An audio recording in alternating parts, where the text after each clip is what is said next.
Hello, everyone. Welcome to Wolf and Bones Comic Club, where we are reading through classic comics that we have been meaning to read. I am one of your hosts, Kel Yeah. McDonald, And I'm Bones Leopard. and we are reading Berserk Volume 9. Bones, what are your thoughts and feelings about Volume 9 I'm overall? I feel like we already have the title for this episode and it's going to be Let's Talk About Sex. um, So much sex. so much sex. All the sex is in this book. Um, Only a third of it is consensual. So Oh, trigger man. warning. We're about to talk a lot about sexual assault and rape. Yes. Uh, but Bones. What'd you think of this cover? Honestly, gorgeous. Love the green. Love how he stands out with the red. I like this Um, guy, the guy with the knives. yeah. Um, yeah, it's good stuff. Um, Good painting. Not super relevant to the volume. I mean, this guy with No. the knives shows up, but like, I guess you can't really put most of the volume on the cover. Actually, I did want to ask about that. Was this released weekly? I don't know. Um, I don't think so. Berserk release schedule. Let's see. See, I only have the release dates for the volumes online. Um, Mm, so I know that when he first started, it was coming out yearly, and there's about 10 chapters a book. So I feel like it must have been a monthly series, not a weekly series. yeah. Um, Okay. cause Yeah, I was just curious about that because I was just like, oh man, just one thinking of some of the chapters of this, it's like, oh, this would have been very interesting to be like in between chapters for if it was like you had to wait a month. yeah. Um,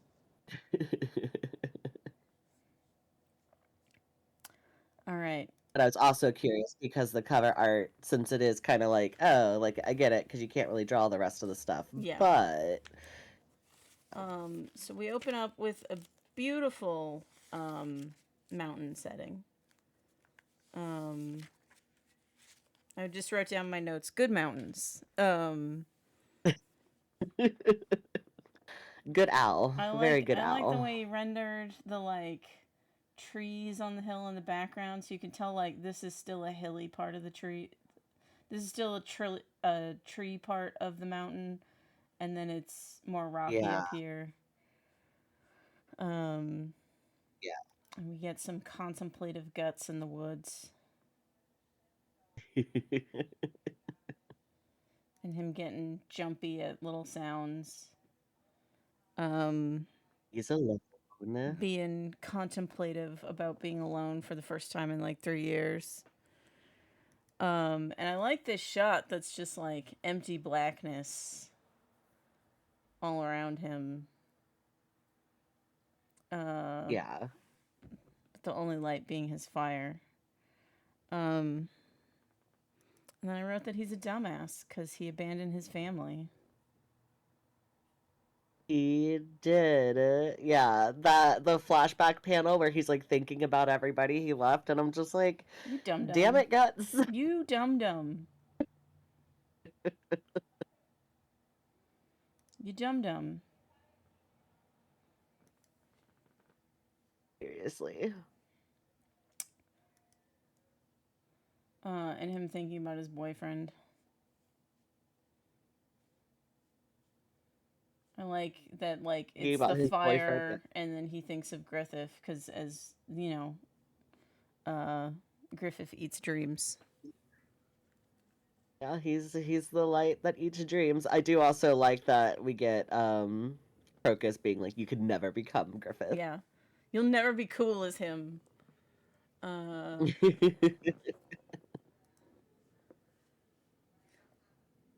I love this ominous shadow coming in. Like, Yes, with the like eyes hitting the log. yeah. Like, oh man, so good. And then just like the ominous aura coming up behind Guts.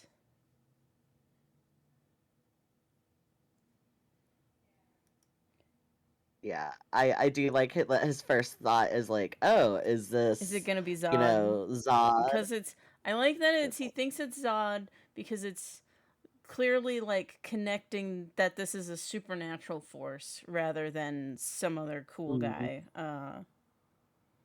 And I like the skull just slowly coming out of the miasma. Yes.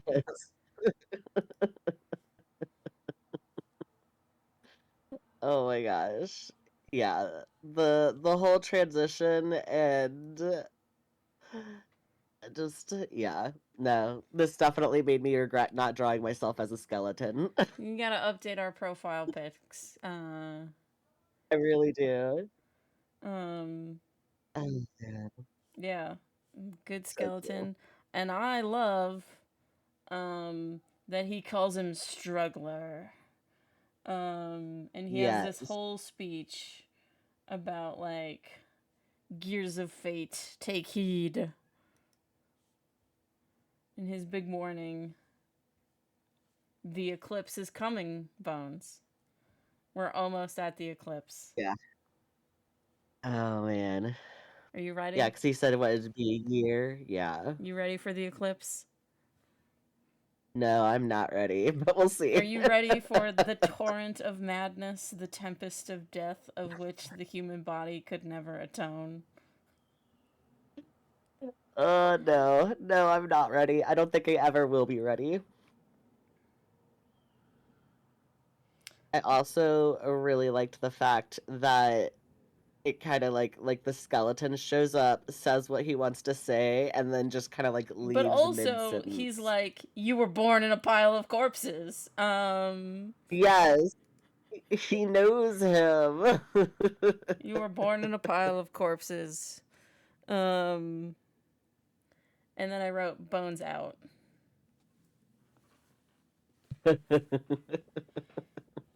Yeah, he's just like, hey, eclipse coming soon, out. Abyss, despair, peace. Yeah, I've said what I wanted to say.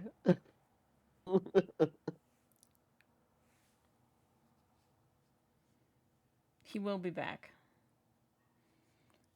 Sweet. I also like that he's in shadow the whole time.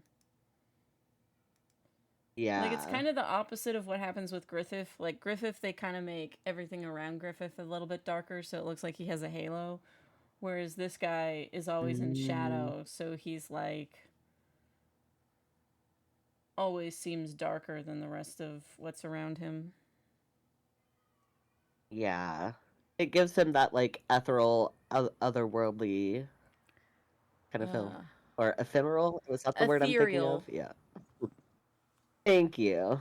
And then we cut to Charlotte, and my note was the dark branches are surrounding her like that guy that got decapitated last volume. Oh snap. But she's still so cute. She's very cute. She still doesn't know what manga she's in. And yeah, I liked this, like, her looking at the rain and using the white to show, like, the raindrops. And then the little hint Yeah. of Griffith's shoe on the the branch. Oh, you know what? I don't even think I noticed his shoe when I was reading it. Oh, that's funny.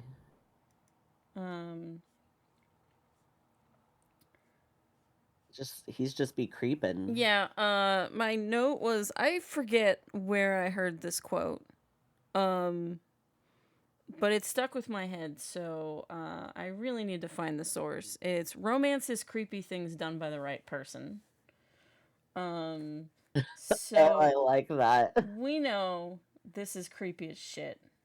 But from her point of view, this is probably like romantic. I like this little her being sneaky to let him in. Like, if this were a romance novel, this would be cute as shit. Yes.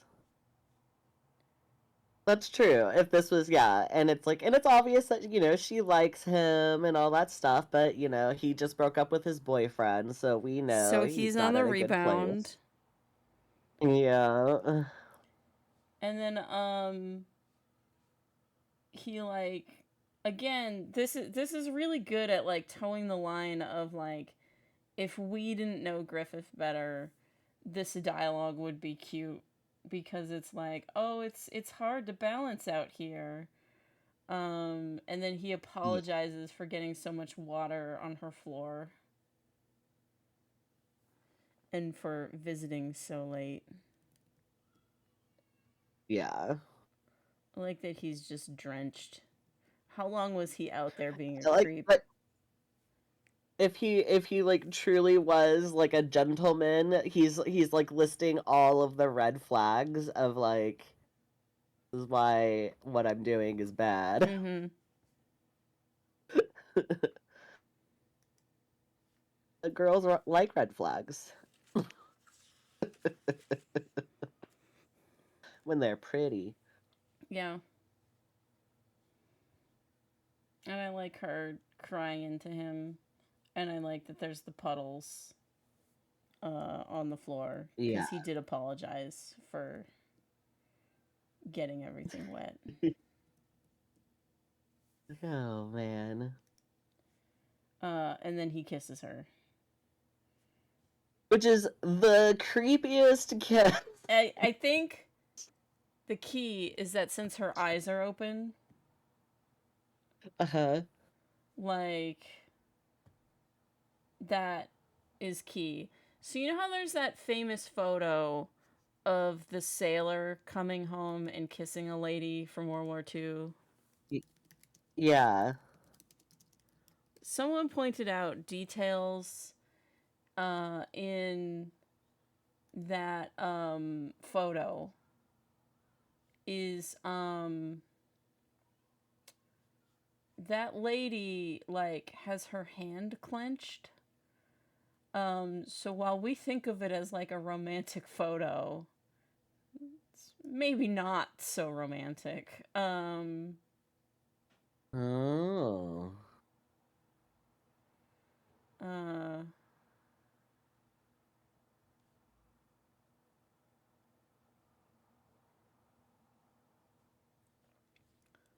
So yeah, so that's kind of like what I was thinking about with the whole the Lucky Daggers, and Casca really missed her shot for Griffith on the rebound. Yeah. And then we get also he's holding her up, so it's like she kind of is extra helpless in this kiss. Mm-hmm. And then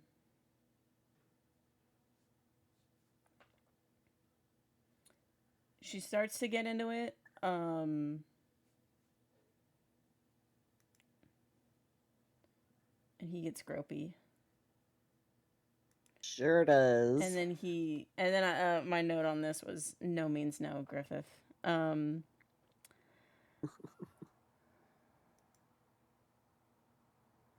And then, like, again, this is like, it turns from romantic to what could have been a romantic scene to creepy. I found a lot of people arguing about whether or not this is consensual. And it's like, she said Oh, no and is afraid. And like, so even though she likes him, like, I say no. I also agree. I don't think it's consensual. Like, she's, he's, I think, he's, using the fact that she's like so naive to really take advantage. Yeah. And then the fact that she likes him, and the fact that like, especially when he's like, "Are you afraid?" Take all the frightening and sad things and cast them into the fire, and it's her fear and his sadness cast them into the fire. Um, and then I did tell you I was going to use this. Um, uh, I was wondering if you really did or not. I did. Um, but the fact that he's thinking about Guts while sleeping with her, it's like, Right? yeah, yeah. I mean, I like these little tiny close-ups that I can't show you most of, because of YouTube and Twitch. Um, uh, and then, but he's still thinking of Guts the entire time. I'm glad that I could get a chuckle out of you for the oops, can't show that in a Christian manga. So good. Which makes me, because this is hinting like this is the night Guts left. Yeah. So like, Guts Yeah. left in the morning, and I don't know, Griffith's been like in a daze ever since. Yeah. Or maybe it is a few days and he's just been in a fugue state for a few days. And then I like the reflection of her on his eye. And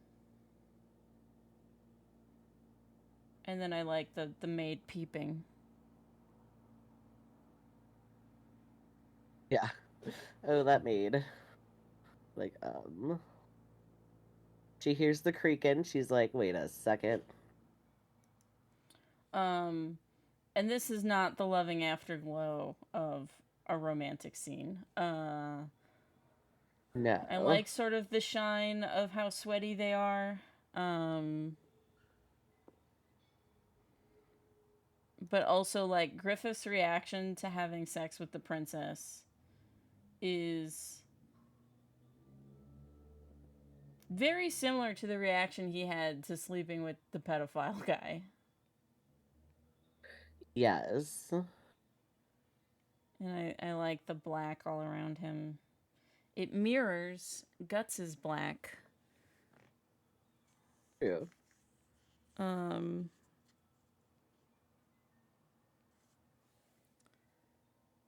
and then the next morning, Charlotte still doesn't know what manga she's in.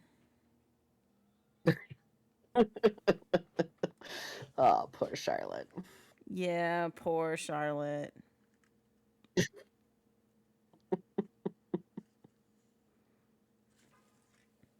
He left her that night thingy that she gave him. Yeah. Um, and then the evidence of what happened. Yeah, I did like that they had that cuz like wasn't that like usually one of the tests to see if like a marriage consummated back in the day? Yes.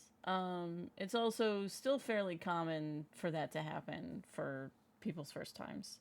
Yeah. Uh, Yeah. unless they know to lube up beforehand, but since it's a first time, they probably don't. Then Griffith sneaking out, and he is in trouble. Immediately. Yeah. And I put dark swords instead of dark branches surrounding him. I did like how like it just to me like it just like shows Griffith's like just like whole mental state right now being unstable of like, hey, he's doing something stupid. Oh look, he doesn't even have his sword or a weapon. Yeah. Uh, So this is why Griffith is going to eventually realize that he needs to get rid of Guts to achieve his dreams. Because if you think about it, every time Griffith has done something that is not pursuing his bonfire dream of taking over the world, it's because of mhm. Guts.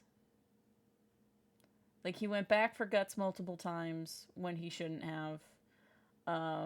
Now he is fucking up all of his hard work and entire plan because Guts left.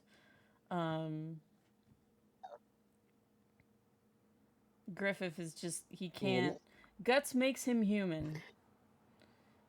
And he needs to. that's that's actually I like that Guts makes him human. And if he's gonna rule the world, he needs to be a god rather than a human. Oh man. And then I wrote down that she is a bad liar when her Very. dad confronts her. Because she got hickeys, we got water on the floor, and then we got blood on the bed.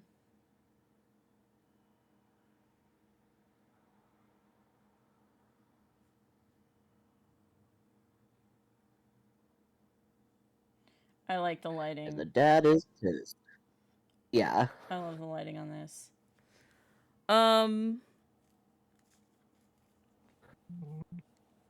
And I like the king when he is beating up Griffith. He is also like shouting his frustrations with the world. Like that he Yes. has so much responsibility. Because the king probably feels super betrayed by Griffith. He's Yeah. like, I told people you were cool. I stood up for you. And then you did this.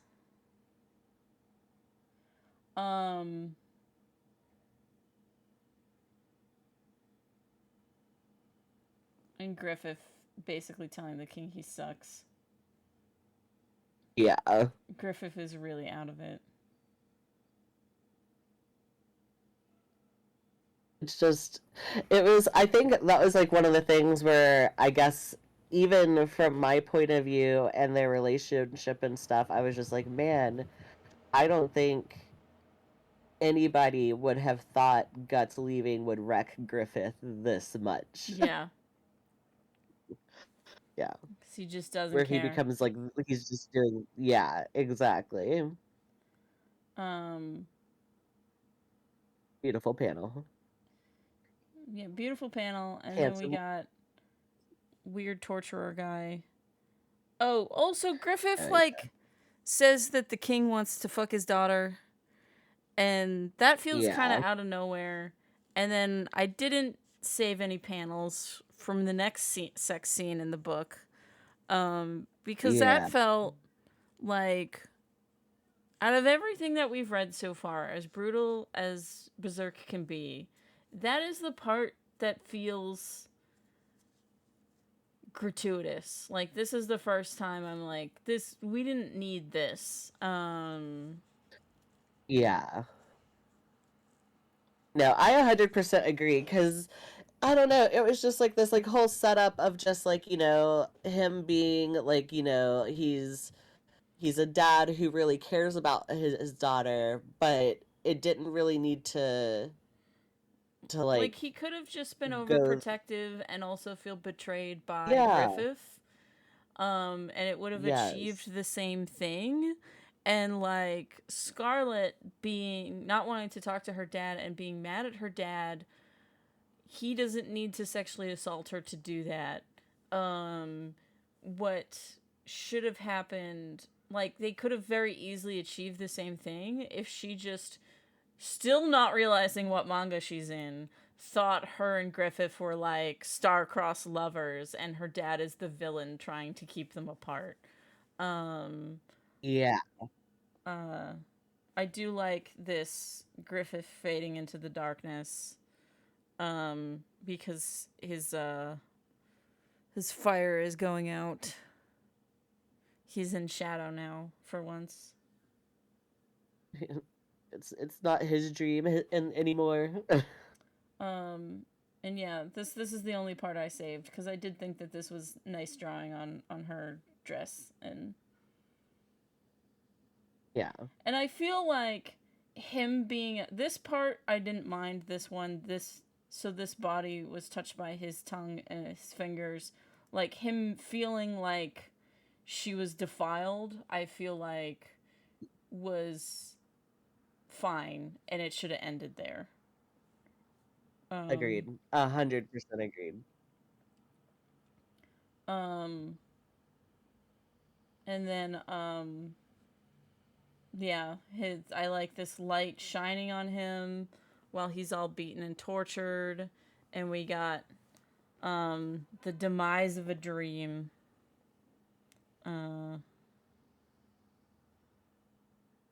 And nope.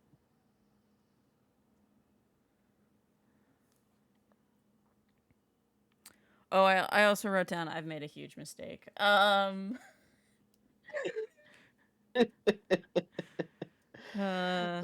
scene.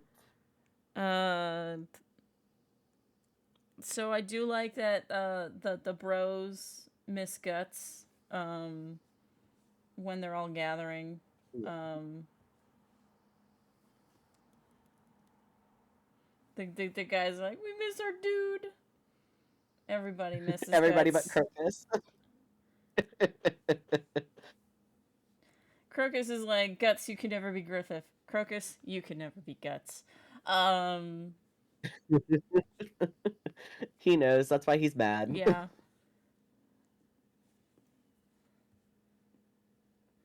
And Pippin does not talk that often, so I do like their reacting to Pippin shouting. Yeah, they know that it's serious. Like I like what Lucky Dagger just put in the chat of he's Sundare, friends with Guts. Yeah. But yeah, no, Pippin yelling, I was just like, snap. And then I like this, like, specks of arrows that turn into more detailed arrows as they come down on everybody. Yeah. And our boy Rickard gets hurt.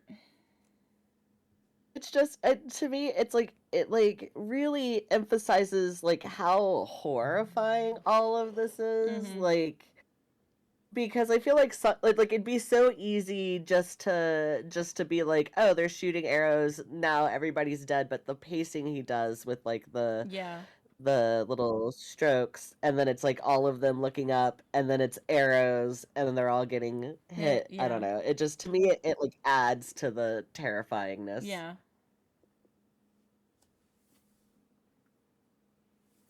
And Casca is saving the day by taking charge.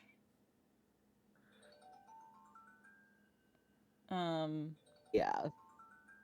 And then I took a screenshot of the Behelit drifting away as his destiny, which I was his surprised. Dream. Oh, wait for it, Bones. Okay, because I'm like, wait, how does that come back?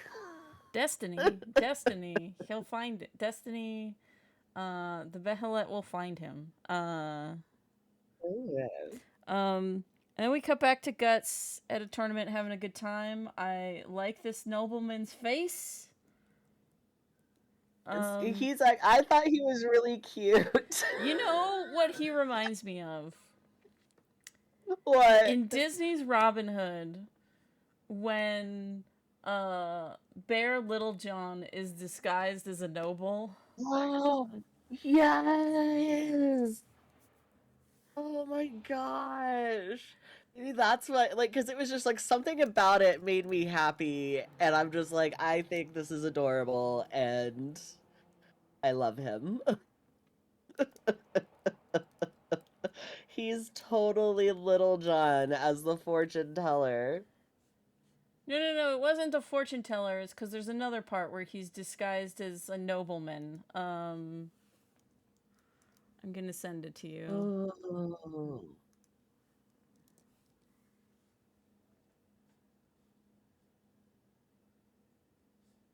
Yeah. You should put that up in the video Okay, hold on. if you can. Hold on, I gotta Oh my gosh. That wasn't what I was imagining, but yes. Okay, hold on. Here we go. Little John disguised as a noble. Yeah, you're right. That's definitely way more on par than when he's a fortune teller. Yeah. You're right. Yeah, and I like that this guy's just like, I'm here to have a good time, watch some people fight, like, don't worry about it. Yeah.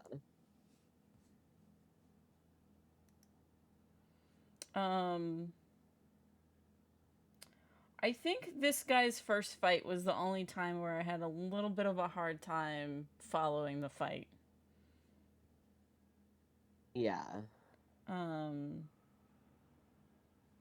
But I do like the slow, like, Guts entrance. Where he's like... He's so cocky. You want to fight some dudes? I'm here to fight some dudes. And I feel so bad for the little knight that was supposed to fight this dude. And Guts is like, I'm doing this. And he, like, puts his arm on the little guy. And is, hey. Yeah. Yeah. Oh man. And I do like, once again, there, like, people don't have the same armor because they're just ragtag guys in a tournament. So, like, everyone has different armor when you zoom in. Like, even these really tiny guys in the background. Yeah.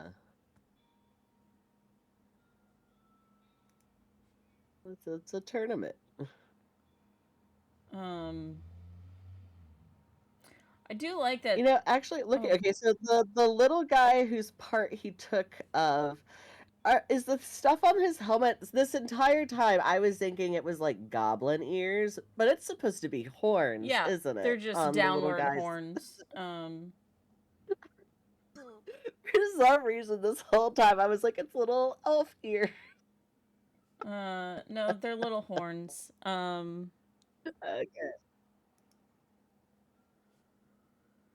I do like, so this guy, because he's supposed to be foreign, he's got, like, slightly weirder weapons. Yeah. Because I know the type of knife he is using, it's supposed to be, like, the tighter you grip it, the more it spreads out. So it's kind of like an evil weapon, because it's, you stab it in a person and then you let go and then you, like, grip it tighter and it expands. So it's really nasty in real life. Yeah. I do like that Guts, like, he's like, he's using his feet, and Guts is just like, I don't care where your feet are. Right? Yeah. How quickly he wins. Yeah. His batting average is pretty good. Yeah. I mean, he did fight 100 dudes at once, so. That's true. And then we got the little noble guy again.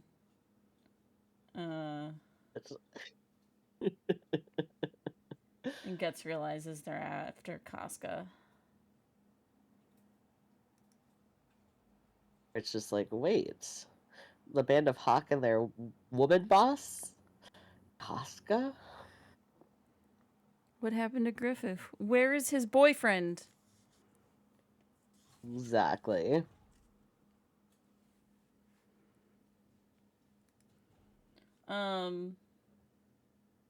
I was trying to figure out if Judah, like, drugged her. Or if she was just that tired. When we catch up with Casca. She's working too hard. Girl got burned out. I assumed that she was that tired. Yeah, because she does wake up when the attack starts. And the spoon never gets to her mouth. So it just I like reread the page a few times to be like, he didn't drug her, did he? But no, he just made sure to just, she was that tired that as soon as she slowed down, she stopped. Yeah. But I also like that Judo is like, you know, she's taking care of them and leading them, but he's trying to make sure at least someone's taking care of her. Yeah.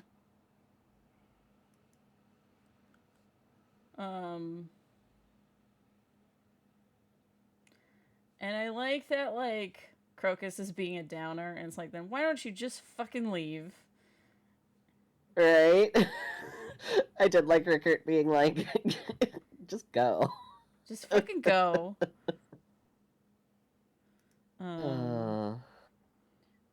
He can't leave because he does love them.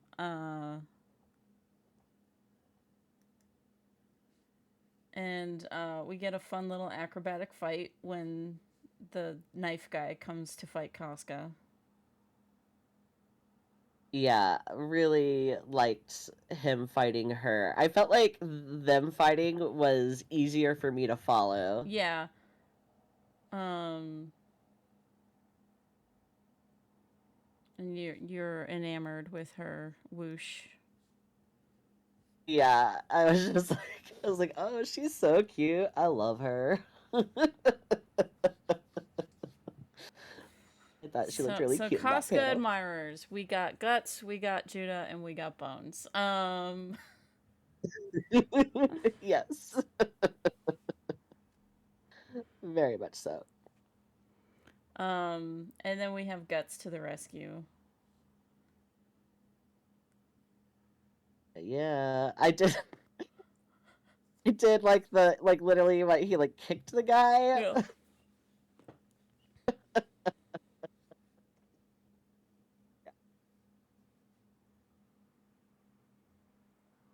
Good dramatic reveal of Guts showing up to kick ass and take names.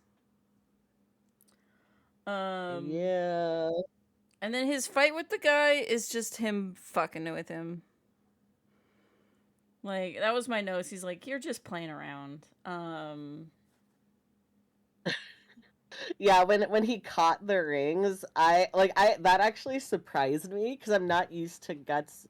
Like, he's talented and he's a good fighter, but to me those rings would be something that's more like I don't know what word I'm thinking of, that soft touch than I would ever assume he would do. And then I like his little whoops. Yes. And I like that he keeps calling this guy a circus performer, because the dude's stuff is so showy. Like, suffer the dance of 10 blades. This is maybe the most anime that Berserk has ever been. You know, that's true. It really is.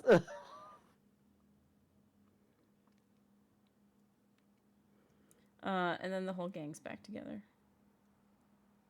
Yeah. And everyone's happy that Guts is back.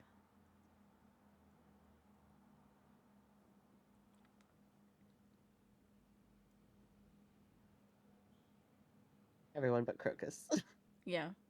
And then Casca's here to take charge.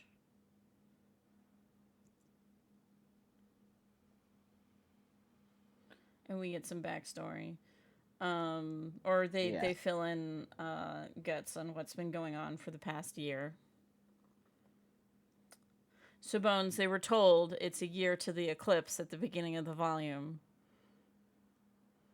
And Griffith has been in prison and tortured for a year. Yeah. And I like all of these like thoughts dwelling on how Griff looked when defeated. Yeah.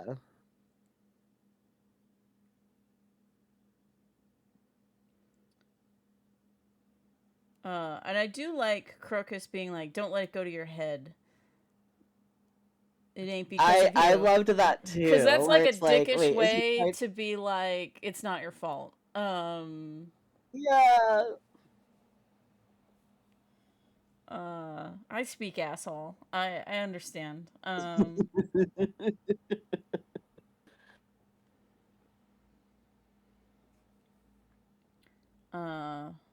And then they're gonna rescue Griffith. I'm sure that will go fine. I mean, I don't trust that. I don't trust that at all. But yeah, they got to do a jailbreak. And then like they ask Griffith what he's been doing. They're like, "Wait, why haven't you heard about all this?" And he's like, "Were you on a deserted island?" And he's like, "Well, I was in the mountains alone." And goes, "So yeah, you were on like a deserted island." You're right. And I like that he talks about wielding a sword feeling natural, and Judah's like, "That's a corny as shit line. And only you can say that with a straight face."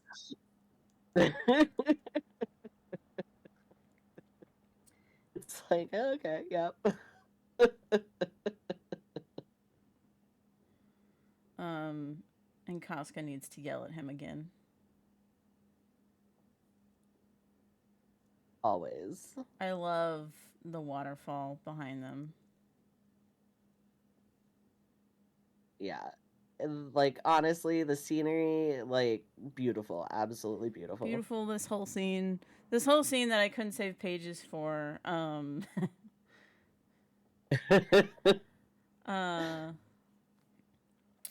I showed the first sex scene because that's plot important, because we need to see that Griffith is thinking about Guts while fucking the princess. But when... So I wanted to say, this page specifically, there's just so much about it that I love. Her like, attacking the him? dynamic. Yeah, like the action, but then the facial expressions, and him realizing she's serious. Like, he didn't even draw his sword and he blocked her. Yeah. Oh. And she's so angry.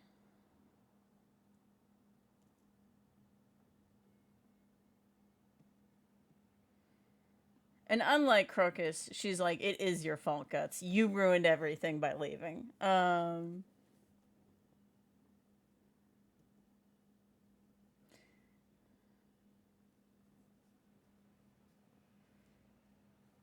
like, not even Guts realized that Griffith would be that wrecked by him leaving. That just means that Griffith wasn't a very good boyfriend. Just saying. Well, Guts has been shown to be very dense. Like, he didn't understand why Judah was making that face last volume. That's about true.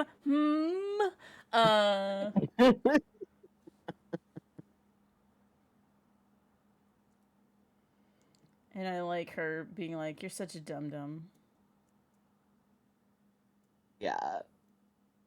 And her saying that, and like, it's shocking Guts so much that he gets stabbed. Which part of me is just like, isn't this what Guts kind of wanted? But maybe he just didn't realize he had already had it the whole time. Yep.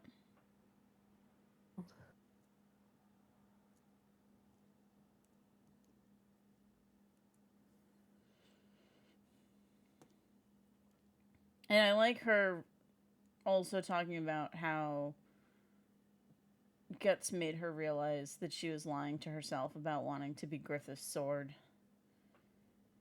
Because she knew that it was possible. Or impossible. So I also like that she had her own realization watching Griffith talk to the princess while Guts was having his a revelation. Yeah. Because it's like, that's such a dramatic scene for Guts, and we're so focused on him that, like, it's easy for the reader and Guts to forget that she was also there.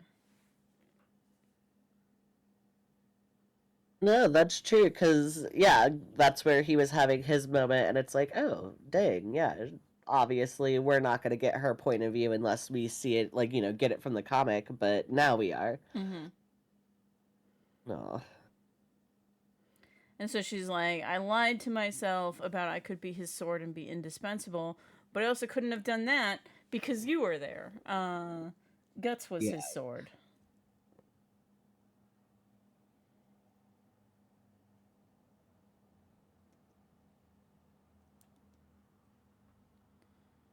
And then she, like, she falls over. Like, do you think she's intentionally falling over, or is she just tired? I honestly think it's intentional. I think she's just like kind of I think she's to that point of exhausted that it's like, okay, you're here, you do the rest kind of thing. Yeah. I do like him catching her. Yeah. I like that she's like, even though he destroyed everything, and even though I want to kill him, it's like, he's a dum-dum. He didn't realize Griffith loved him. He didn't realize Casca loves him. He's just a dum-dum. This is true. I do feel like he's even like surprised she wants to kiss on the mouth. I like his reaction to her cuddling up to him. He's like, hugs are a foreign concept. And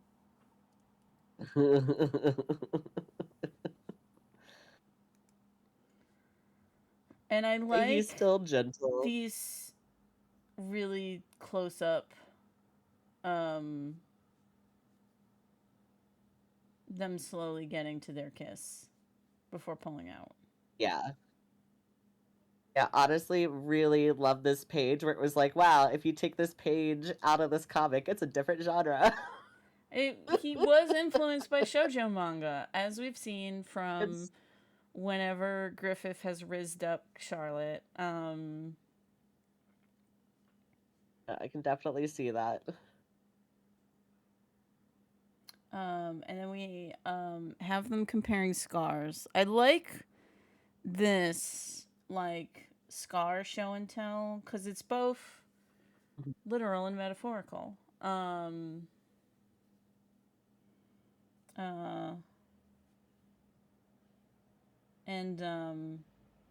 then they obviously sleep together with some pages that are beautifully drawn of them sleeping together that I can't show on screen. I didn't pull them up because they're not super plot relevant. They're just really well drawn fucking. They are very well drawn. But I like sort of this consensual sex triggers him. Yes. I feel like that doesn't come up a lot with men in media. No. And obviously I cropped it so we can't see the rest of what's going on. Um, but I think that they always do a good job of pulling back to like this sort of traumatic events in his childhood and when he thinks about them.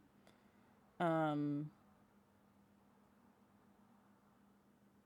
and how they stick with him forever. Yeah.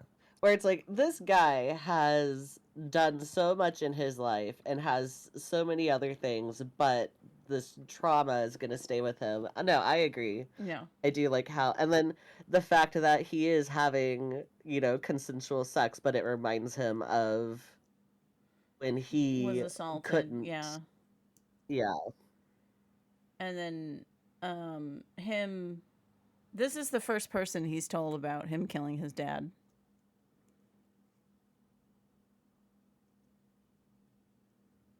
I never realized that. You're right. He has not talked about this. He hasn't told Griffith. He hasn't told anyone. And that's why you get like I like Casca being confused. It's like, wait, so he assaulted you? Your dad assaulted you, so you killed him? And it's like, no, a different guy did. Hmm. Um,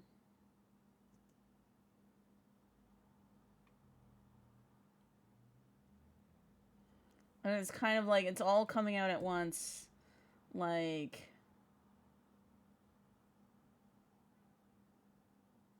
um, that like he treated the dog better than me. Yeah. Then he attacked him, and Griffith killed him in self-defense. Guts did. Guts. Wow. Oh my gosh.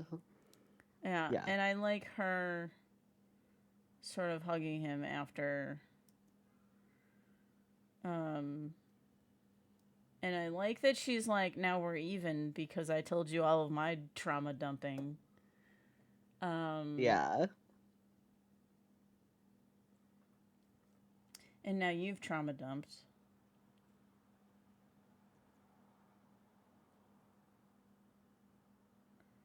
And we have Guts thinking about being little Guts.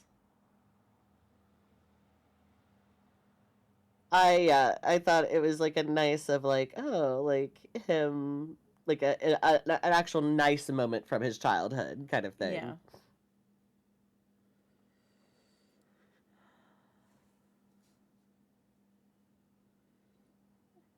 So thoughts on the volume as a whole? Yeah. Let's talk about sex. The volume. Also, what panel should we use? Oh man.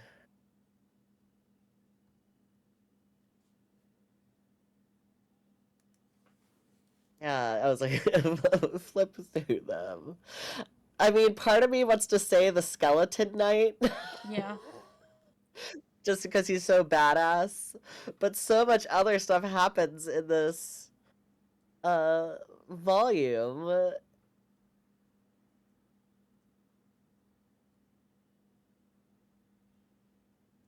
We should not use Griffith. We've used Griffith too much. Yeah.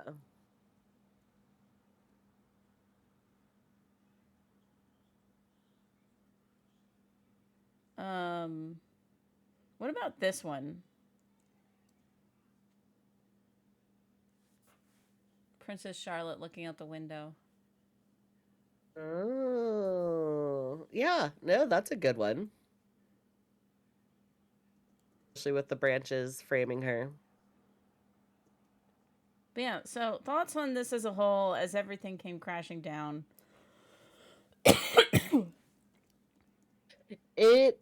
I think like honestly it did kind of catch me off guard that Griffith like Guts leaves him and he immediately goes and like ruins everything. Yeah. Someone responded. Yes, there are windows Sundry in this world. But yeah, so that's like that was one thing that really surprised me was just that Griffith, like, we have been reading pretty much 8 volumes of Griffith being this like genius planner and doing all this stuff, and then just like knowing the best way to throw it all away is to sleep with the princess and get caught. Because I honestly think he was hoping to get caught. Yeah, no, definitely. Because what's the point of the dream if he's not gonna have his boy with him? Yeah. I think we shouldn't call it "Let's talk about sex" because they don't really talk about sex; they just do sex. That's true. I think we should call it "This is not how you handle a breakup." That's a good one. That or can't show that in a Christian manga. Also. Oh my gosh.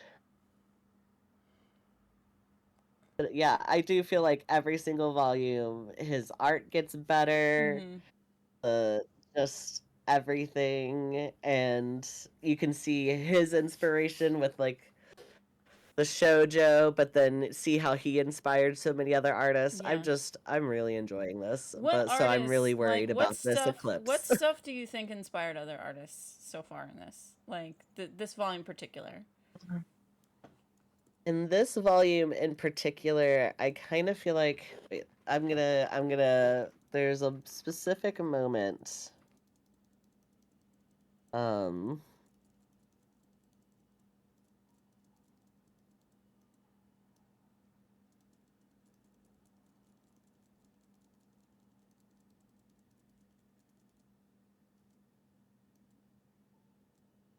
think it was I don't know about this specific volume. There's just things that I think of, but for this, I do feel like this volume is so, like, it's so, Berserk only world kind of thing.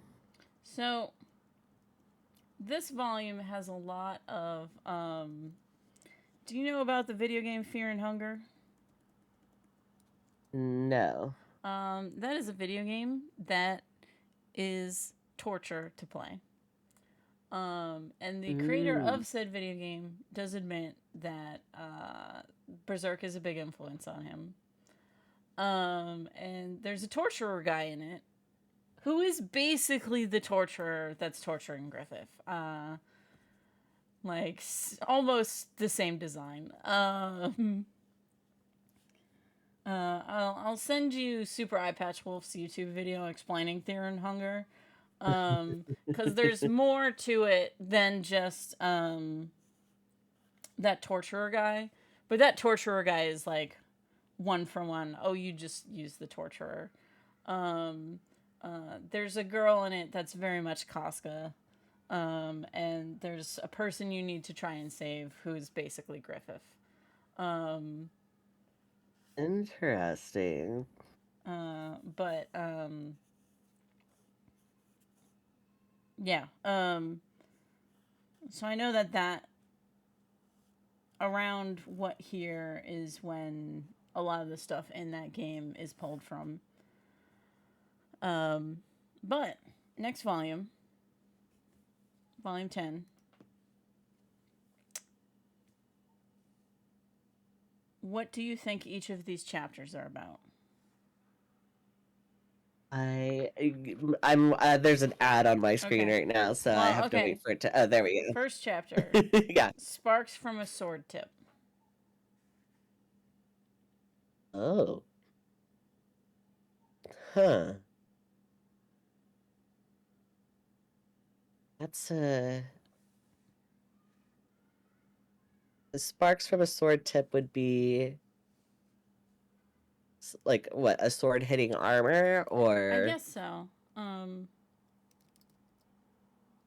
So to me, I feel like that would be like almost like getting ready for battle in a sense.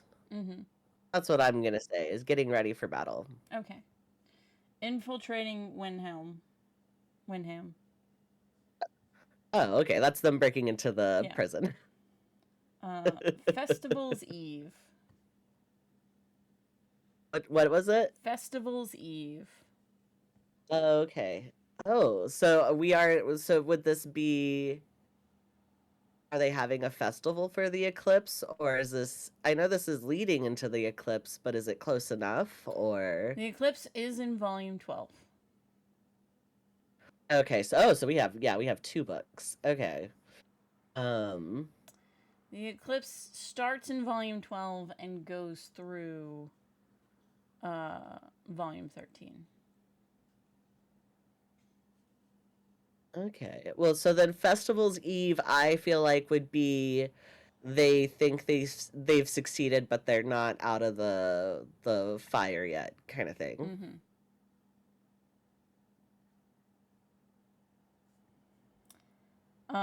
Thousand-Year Thiefdom. Oh. I mean, thing that's been around for 1,000 years. that's I don't know. I don't know what that one would be.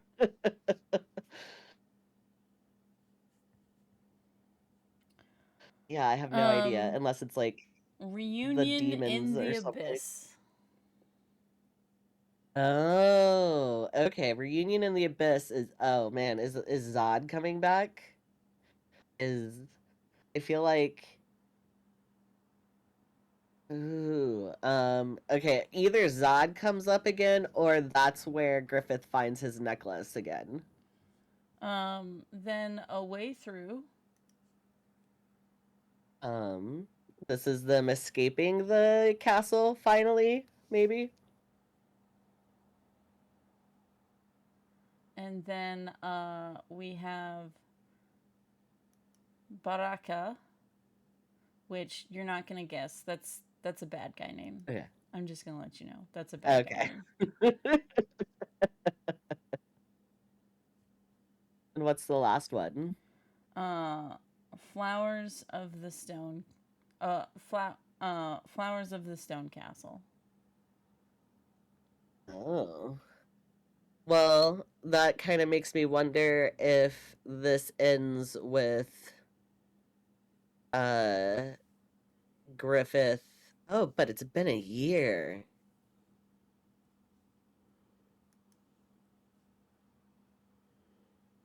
I just realized that if he got Princess Charlotte pregnant, there could be a baby. But yeah, I'm gonna assume Princess Charlotte has a baby. Okay.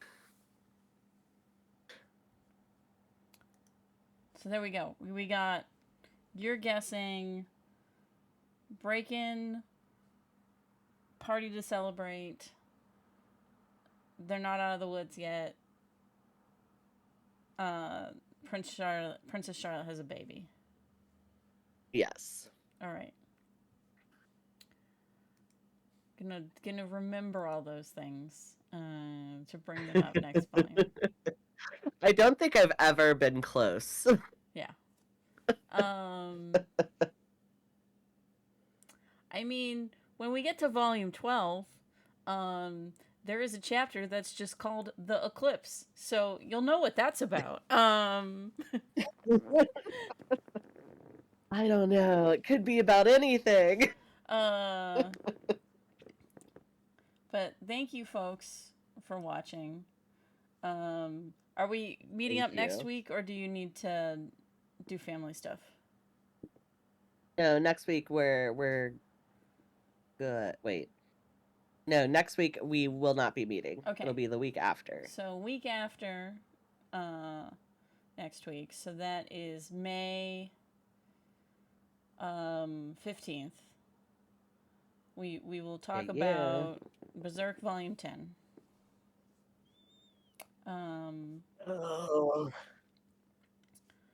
Thank you, everybody.